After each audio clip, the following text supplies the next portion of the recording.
ഇനി നമുക്ക് നെയ്മത്തി പൊരിച്ചെടുക്കാം. അതിന് പാത്രം അടുപ്പത്ത് ചൂടാക്കാൻ വെച്ചിട്ടുണ്ട്. ഇനി അതിലേക്ക് കുറച്ച് വെളിച്ചെണ്ണ ഒഴിച്ച് കൊടുക്കുക. കുറച്ച് മതി. നമുക്ക് അതിലേക്ക് കുരുമുളകിട്ട് പരട്ടി വെച്ച നെയ്മത്തി വെച്ച് കൊടുക്കുക.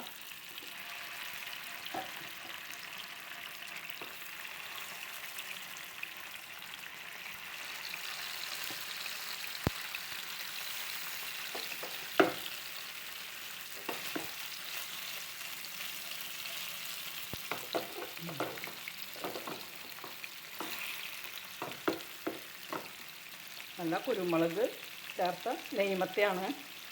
ഇനി ഇതൊരു ഭാഗം മുരിഞ്ഞ് വരട്ടെ. ഇനി ഒരു ഭാഗം നന്നായി മുരിഞ്ഞ് വരട്ടെ.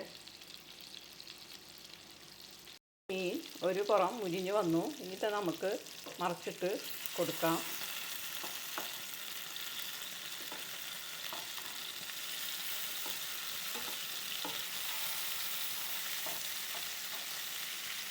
നല്ല നെയ്മത്തിയാണ്. കറി അതാ വെച്ചപ്പോൾ കുരുമുളക് ഇട്ട് പറ്റിച്ചപ്പോൾ നല്ല ടേസ്റ്റുള്ള കറി, നല്ല ചാറ്, നല്ല രുചിയുള്ള കറി. നല്ല കട്ട പനിഞ്ഞിനുണ്ട്. അല്ല, പനിഞ്ഞ് വണ്ണം കുറഞ്ഞിട്ട് കട്ട നെയ്യാണുള്ളത്. അപ്പോൾ ഈ ഇങ്ങനത്തെ ചാളൊക്കെ ഉണ്ടെങ്കിൽ എല്ലാവരും മേടിച്ചോളൂ. പിന്നെ ഇപ്പം എന്ന് പറഞ്ഞാൽ കുഞ്ഞിച്ചാള ഒരു രസമില്ല. ചടച്ച പോലത്തെ ഒരു ചാളയാണ്, ഒരു രസമില്ല അത്. ഇതിപ്പോൾ നല്ല ചാളയാണ്. ഇനി മറുപുറം വെന്ത് വരട്ടെ.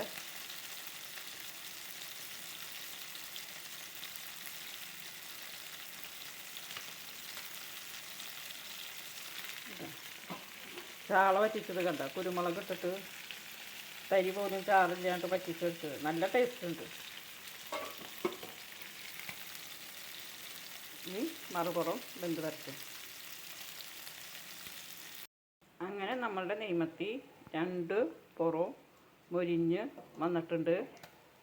2 പുറവും മൊരിഞ്ഞ് വന്നിട്ടുണ്ട്.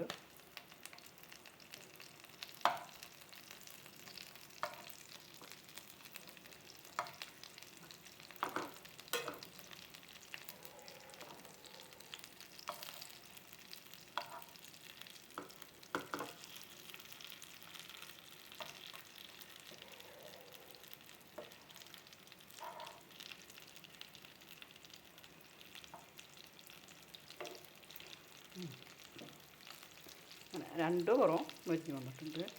അങ്ങനെ നമ്മളെ മത്തി റെഡി ആയിട്ടുണ്ട്. ഇനി നമുക്ക് തീ ഓഫാക്കാം.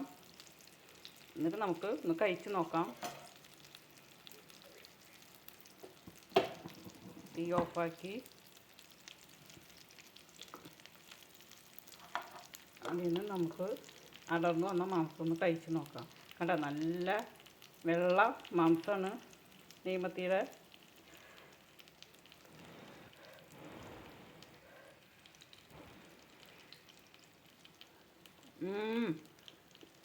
ഓ, സൂപ്പർ ടേസ്റ്റാണ്.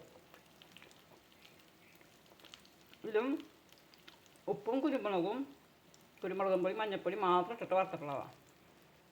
നല്ല അടിപൊളി ടേസ്റ്റ്.